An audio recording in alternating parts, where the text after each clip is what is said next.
ನಮಸ್ತೆ ಮಿತ್ರರೇ, ಹಲಸಿನ ಹಣ್ಣಿನ ಸೀಸನ್. ಹಲಸಿನ ಹಣ್ಣು ಎಕ್ಸ್ಟ್ರಾ ಇದ್ದರೆ ತುಂಬ ಹಲ್ವಾ ಮಾಡಿಟ್ಕೊಳ್ಬಹುದು.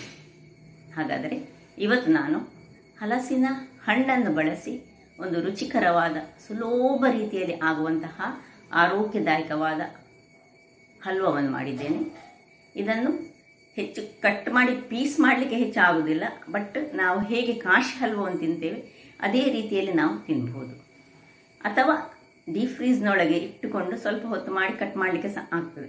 ಹಾಗಾದರೆ ಈ ಒಂದು ರುಚಿಕರವಾದ ಹಲ್ವವನ್ನು ಹೇಗೆ ಮಾಡುವುದನ್ನು ನೋಡುವ ಮೊದಲು ಯಾರೆಲ್ಲ ನನ್ನ ಚಾನಲನ್ನು ನೋಡ್ತಿದ್ದೀರಿ, ಯಾರೆಲ್ಲ ಇನ್ನೂ ಸಬ್ಸ್ಕ್ರೈಬ್ ಮಾಡಿಲ್ಲ, ದಯವಿಟ್ಟು ಸಬ್ಸ್ಕ್ರೈಬ್ ಮಾಡಿ ಸಪೋರ್ಟ್ ಮಾಡಿ ಅಂತ ಹೇಳುತ್ತಾ ಬನ್ನಿ ಈ ಹಲ್ವವನ್ನು ಹೇಗೆ ಮಾಡುವುದು ಎಂದು ನೋಡೋಣ.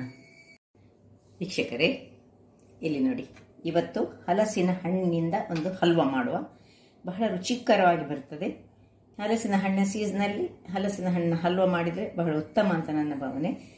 ಈಗ ಒಂದು ಬೌಲ್ನಷ್ಟು ನೋಡಿ, ಈ ಬೌಲ್ನಲ್ಲಿ ಒಂದು ಫುಲ್ ಬೌಲ್ನಷ್ಟು ನಾನು ಹಲಸಿನ ಹಣ್ಣು ತೆಗೆದುಕೊಳ್ತೇನೆ. ಒಂದು ಬೌಲು ಬೆಲ್ಲದ ಬದಲು ಸಕ್ಕರೆ ಸಹ ನೀವು ಯೂಸ್ ಮಾಡ್ಬೋದು, ನಿಮಗೆ ಬೇಕಿದೆ. ನಾನು ಬೆಲ್ಲದಲ್ಲಿ ಮಾಡ್ತಿದ್ದೇನೆ. ಇಲ್ಲಿ ಸ್ವಲ್ಪ ದ್ರಾಕ್ಷಿ, ಸ್ವಲ್ಪ ಗೇರು ಬೀಜ ಮತ್ತು ತುಪ್ಪ. ಇಲ್ಲಿ ಒಂದು ಪರಿಮಳಕ್ಕೆ ಮತ್ತು ಇಂಡೈಜೆಷನ್ ಅಂತ ಆಗೋದಕ್ಕೆ ಸಹ ಈ ಏಲಕ್ಕಿಯನ್ನು ತೆಗೆದುಕೊಂಡಿದ್ದೇನೆ. ಮೊದಲಿಗೆ ನಾವು ಏನು ಮಾಡೋದು ಹೇಳಿದರೆ, ಒಂದು ಮಿಕ್ಸಿ ಜಾರ್ನಲ್ಲಿ ಒಂದು ಬೌಲ್ ಆಗುವಷ್ಟು, ಇದರಲ್ಲಿ ಒಂದು ಫುಲ್ ಬೌಲ್ನಷ್ಟು ಹಲಸಿನ ಹಣ್ಣನ್ನು ಗ್ರೈಂಡ್ ಮಾಡಿಕೊಳ್ಳೋಣ. ಜಸ್ಟ್ ಒಂದು ಪಿಂಚ್ ಆಫ್ ಉಪ್ಪು ಹಾಕಿ ನಾನು ಗ್ರೈಂಡ್ ಮಾಡ್ತೇನೆ. ಹೆಚ್ಚು ಉಪ್ಪು ಬೇಡ, ಹಲ್ವ ಹೇಳುವಾಗ ಹೆಚ್ಚು ಉಪ್ಪು ಬೇಡ, ಸ್ವಲ್ಪ ಉಪ್ಪನ್ನು ಹಾಕ್ಕೊಂಡು ಇದನ್ನು ಒಂದು ಪೇಸ್ಟ್ ಮಾಡಿ ತರ್ತೇನೆ. ವೀಕ್ಷಕರೇ, ಇಲ್ಲಿ ನೋಡಿ, ಗ್ರೈಂಡ್ ಆಗಿ ಬಂತು ನೋಡಿ, ಒಳ್ಳೆ ಫೈನಾಗಿ ಗ್ರೈಂಡ್ ಆಗಬೇಕು. ಈಗ ಇದನ್ನು ಪಕ್ಕಕ್ಕೆ ಇಟ್ಕೊಳ್ಳೋಣ. ಇಲ್ಲಿ ಒಂದು ಪಾತ್ರೆ ಇಟ್ಟು ಅದರಲ್ಲಿ ಸ್ವಲ್ಪ ನೀರನ್ನು ಹಾಕ್ಕೊಳ್ತಿದ್ದೇನೆ. ಒಂದು ಅರ್ಧ ಲೋಟ ಸಾಕು ಸಾಕು. ಈಗ ಇಲ್ಲಿ ನಾವು ಬೆಲ್ಲದ ನೀರನ್ನು ಮಾಡ್ಕೊಳ್ತಿದ್ದೇನೆ. ನಾನು ಬೆಲ್ಲ ನೀರಾಗ್ತಾ ಇರುವಾಗ ಇಲ್ಲಿ ಇನ್ನೊಂದು ಬಾಣಲಿ ಇಟ್ಕೊಂಡಿದ್ದೇನೆ. ಇದರಲ್ಲಿ ಮೊದಲಿಗೆ ಸ್ವಲ್ಪ ಡ್ರೈ ಫ್ರೂಟ್ಸನ್ನು ಹುರಿಯೋಣ.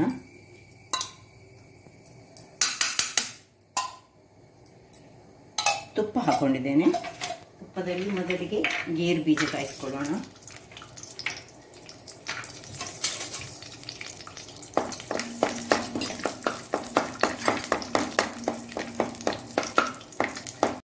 ಓಕೆ, ಇದು ಸ್ವಲ್ಪ ಕಾಯುವಾಗ ಇದನ್ನು ಹಾಕೊಳ್ಳೋಣ. ಇದನ್ನು ಬೇಕಿದ್ರೆ ತೆಗೆದುಕೊಳ್ಳೋಣ. ಗೇರು ಬೀಜವನ್ನು ತೆಗೆದುಕೊಳ್ತಿದ್ದೇನೆ ನಾನು.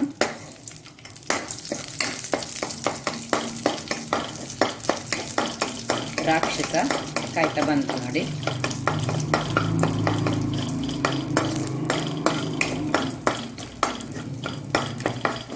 ಇದನ್ನು ಸಹ ತೆಗೆದುಕೊಳ್ಳೋಣ.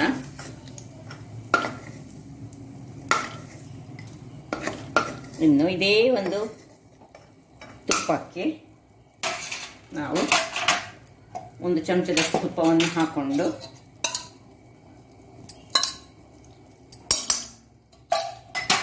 ಈ ಹಲಸಿನ ಪೇಸ್ಟ್ ಏನು ಮಾಡಿದ್ದೇವೆ ನೋಡಿ, ಇದನ್ನು ಹಾಕೊಳ್ಳೋಣ.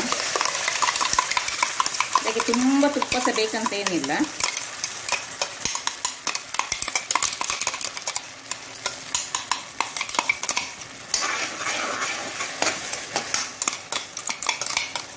ಎಲ್ಲವನ್ನು ಇದಕ್ಕೆ ಹಾಕೊಳ್ಳೋಣ. ಹೀಗೆ ಕಂಟಿನ್ಯೂಸ್ ಆಗಿ ನಾವು ಇದನ್ನು ಸ್ವಲ್ಪ ಈ ತುಪ್ಪದಲ್ಲೇ ತಿರುಗಿಸ್ಕೊಳ್ಬೇಕಾಗ್ತದೆ. ಇದನ್ನು ಚೆನ್ನಾಗಿ ಹೀಗೆ ಮಗಿಚ್ಕೊಳ್ಳೋಣ. ತುಂಬ ಮಾಡುವಾಗ ತುಂಬ ಹಲಸಿನ ಹಣ್ಣಿನಲ್ಲಿ ಮಾಡಬಹುದು.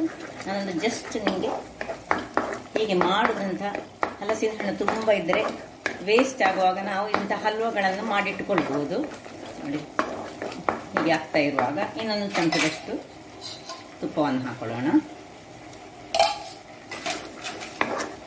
ಇಲ್ಲಿ ನೋಡಿ, ಇದು ನೀರಾಗ್ತಾ ಉಂಟು.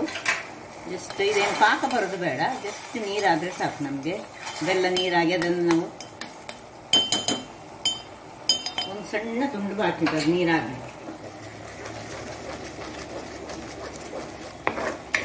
ಇದನ್ನು ಹೀಗೆ ಚೆನ್ನಾಗಿ ತಿರುಗಿಸ್ಕೊಳ್ಳೋಣ. ಇನ್ನು ಇದನ್ನು ಆಫ್ ಮಾಡಿಕೊಂಡು ಇದನ್ನು ಇದಕ್ಕೆ ಶಿಫ್ಟ್ ಮಾಡಿಕೊಡೋಣ.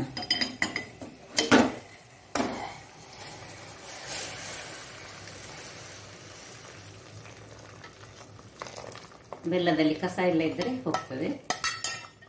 ಇದನ್ನು ಪಕ್ಕಕ್ಕಿಟ್ಕೊಂಡು ಕೂಡಲೇ ನಾವು ಈಗ ಇದನ್ನು ಚೆನ್ನಾಗಿ ತಿರುಗಿಸ್ತಾ ಬರಬೇಕು. ಇಲ್ಲಿ ಒಂದು ಪಿಂಚ್ ಆಫ್ ಹಳದಿ ಬೇಕಿದ್ರೆ ನಾವು ಹಾಕೊಳ್ಬೋದು. ಕಲರು ಈ ಬೆಲ್ಲ ಹಾಕಿದ್ರೆ ಸ್ವಲ್ಪ ಕಲರ್ ಚೇಂಜ್ ಬರ್ತದೆ. ಈ ಸಕ್ಕರೆ ಹಾಕಿದ್ರೆ ಒಳ್ಳೆ ಹಳದಿ ಕಲರಲ್ಲಿ ಬರ್ತದೆ. ಹಾಗೆ ಸ್ವಲ್ಪ ಹಳದಿಯನ್ನು ಹಾಕೊಂಡೆ ನಾನು. ಹೀಗೆ ಕೈ ಆಡಿಸ್ತಾನೇ ಇರಬೇಕು, ಯಾಕೆ ಹೇಳಿದರೆ ಇಲ್ಲದಿದ್ದರೆ ಅವುಗಳು ಗಂಟು ಕಟ್ಟುವಂತಹ ಚಾನ್ಸಸ್ ಇರ್ತದೆ. ಮತ್ತೆ ಸರಿಯಾಗಿ ಅದು ಕುದಿಬೇಕು.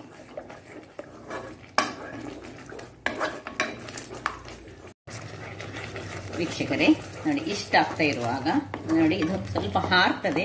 ಹಾಗಾಗಿ ಸ್ವಲ್ಪ ಸಣ್ಣ ಉರಿ ಮಾಡ್ಕೊಳ್ಬೇಕು. ಮತ್ತೆ ಇದು ಈಗ ಕುದಿಸುವಾಗ ಒಮ್ಮೆ ದೊಡ್ಡ ಉರಿ ಸಣ್ಣ ಉರಿ ಮಾಡಿಕೊಂಡು ಮಾಡಬೇಕು. ಇಲ್ಲಿ ನಾನು 1 ಚಮಚದಷ್ಟು ಇದು ಇಂದಿನ ಹುಡಿ ಅಂತ ತೆಗೆದುಕೊಂಡಿದ್ದೇನೆ. ಅಥವಾ ನಿಮ್ಮ ಹತ್ರ ಇಂದಿನ ಹುಡಿ ಇರದಿದ್ದರೆ ಅರರೋಟು ಸಹ ತೆಗೆದುಕೊಳ್ಬೋದು. ಅದಕ್ಕೆ ಸ್ವಲ್ಪ ನೀರು ಹಾಕಿ ನಾನು ಚೆನ್ನಾಗಿ ಕಲಸಿಕೊಳ್ತೇನೆ. ಇದು ನನ್ನದು ಇಂದಿನ ಹುಡಿ. ನಮಗೆ ನಮ್ಮ ಕರಾವಳಿಯಲ್ಲಿ ಇಂದಿನ ಹುಡಿ ಗೊತ್ತಿಲ್ಲದವರು ಯಾರಿಲ್ಲ. ಇಂದಿನ ಹುಡಿ ಇದಕ್ಕೆ ಬೇಕಾಗ್ತದೆ. ನೋಡಿ, 1 ಚಮಚ ಇದರಲ್ಲಿ ಇಂದಿನ ಹುಡಿ, ಅದಕ್ಕೆ 3 ಚಮಚದಷ್ಟು ನೀರನ್ನು ಹಾಕೊಂಡಿದ್ದೇನೆ ನಾನು. ಈಗ ಇದನ್ನು ಯಾವುದರಲ್ಲಿ ಬೆಲ್ಲವನ್ನು ಕಾಯಿಸ್ಕೊಂಡಿದ್ದೇವೆ ಅದರಲ್ಲೇ ನಾನು ಕಾಯಿಸ್ಕೊಳ್ತೇನೆ. ನೋಡಿ, ಹಾಕ್ಕೊಳ್ತೇನೆ. ಹಾಕಿ ಕೂಡಲೇ ನಾವು ಏನು ಮಾಡಬೇಕು ಹೇಳಿದರೆ ಇದನ್ನು ತಿರುಗಿಸ್ಕೊಳ್ಬೇಕು. ಇದು ಸ್ವಲ್ಪ ಗಟ್ಟಿ ಬರಲಿಕ್ಕೆ ಕೆಲವರು ಅದಕ್ಕೆ ನಿಮ್ಮ ಹತ್ರ ಇಂದಿನ ಹುಡಿ ಇರದಿದ್ದರೆ ಅರರೋಟು ಸಹ ಯೂಸ್ ಮಾಡ್ಬೋದು. ಅಥವಾ ಆ್ಯಸ್ ಯೂಶುವಲ್ ನಾವು ಕಾರ್ನ್ ಫ್ಲೋರ್ ಯೂಸ್ ಮಾಡ್ತೇವೆ, ಅದನ್ನು ಸಹ ಯೂಸ್ ಮಾಡ್ಕೊಳ್ಬೋದು. ಯಾವುದು ಸಹ ಆಗ್ತದೆ. ಇನ್ನು ಸಹ ಚೆನ್ನಾಗಿ ಇನ್ನು 1 ಚಮಚದಷ್ಟು ತುಪ್ಪವನ್ನು ಪುನಃ ಹಾಕೊಳ್ತಿದ್ದೇನೆ. ಒಟ್ಟು ಒಂದು 4 ಚಮಚದಷ್ಟು ತುಪ್ಪ ಹಾಕೊಂಡೆ. ಮತ್ತು 1 ಚಮಚದಲ್ಲಿ ನಾನು ಡ್ರೈ ಫ್ರೂಟ್ಸ್ ಅನ್ನು ಹುರಿದುಕೊಂಡೆ. ಹೆಚ್ಚು ತುಪ್ಪದ ಅಗತ್ಯ ಇದಕ್ಕೆ ಬರುವುದಿಲ್ಲ. ನೋಡಿ,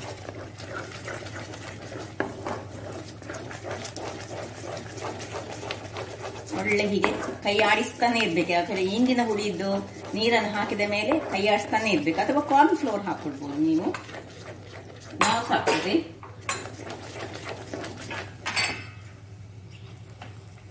ಇಲ್ಲಿ ಒಂದು ಪ್ಲೇಟಿಗೆ ನಾನು ನೋಡಿ ತುಪ್ಪವನ್ನು ಸವರಿಕೊಂಡಿಟ್ಟಿದ್ದೇನೆ. ಅದು ರೆಡಿ ಮಾಡಿಕೊಂಡು ಹೀಗೆ ಇರಲಿ.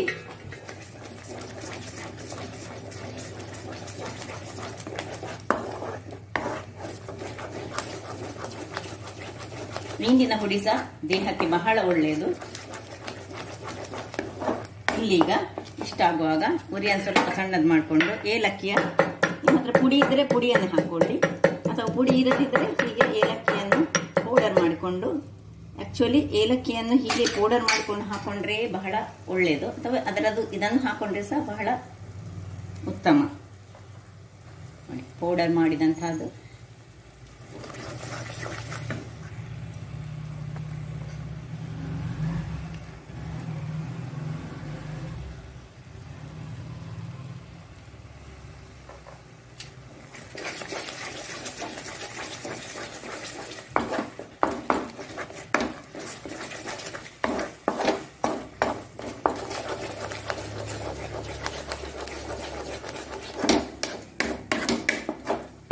ಗಟ್ಟಿ ಆಗ್ತಾ ಬಂತು.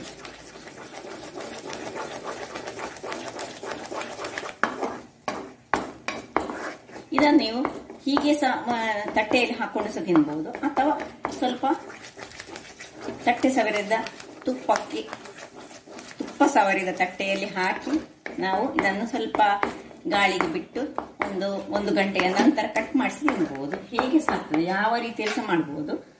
ತುಪ್ಪ ಸವರಿದ ಇದಕ್ಕೆ ನಾನೀಗ ಹಾಕೊಳ್ತಿದ್ದೇನೆ. ನೋಡಿ, ಇದಾಗ್ತಾ ಬಂತು. ಸಾಧಾರಣ ಒಂದು 5 ರಿಂದ 10 ನಿಮಿಷಗಳ ಕಾಲ ನಾನು ಇದರಲ್ಲಿ ಹೀಗೆ ತಿರುಗಿಸ್ಕೊಂಡಿದ್ದೇನೆ. ಸಾಕು ವೀಕ್ಷಿಸಿದೆ ನೋಡಿ. ಇಷ್ಟ ಆಗುವಾಗ ಇದರ ಹದಕ್ಕೆ ಬಂತಿದ್ದು. ಈಗ ಇದನ್ನೀಗ ನಾನು ಆಫ್ ಮಾಡಿಕೊಂಡು ಈ ತಟ್ಟೆ ಸವರಿದ ತುಪ್ಪ ಸವರಿದ ತಟ್ಟೆಗೆ ಹಾಕೊಳ್ತಿದ್ದೇನೆ.